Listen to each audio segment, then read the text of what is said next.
And don't ever come across a law of Allah and look for loopholes.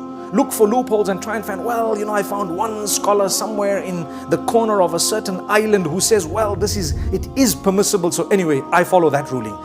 That's what I follow. What you follow, you don't even know, subhanallah, that is not even part of the law of Allah. Subhanallah. Subhanallah. Many people are saying this nowadays. Well, I don't follow that opinion. But there's a glaring verse of the Quran in front of your face. That's not an opinion. That is the declaration of Allah. Everyone else's opinions can fizzle out. May Allah subhanahu wa ta'ala grant us ease.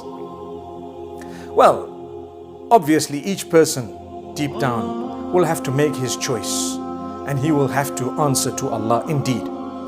And we're not promoting any form of hate, but rather what we are doing is telling those who are interested in following the Quran and Sunnah to follow it correctly.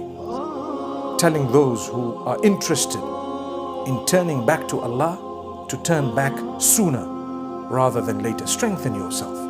Really. It's a message because life is too short. Those who have amassed haven't achieved anything. Those who had good looks haven't achieved anything. The only people who've achieved are those who have turned to Allah. May Allah grant us a good turning. May He forgive us. May He strengthen us. May He make us from those who remain on the straight and narrow. May He protect us and our progenies.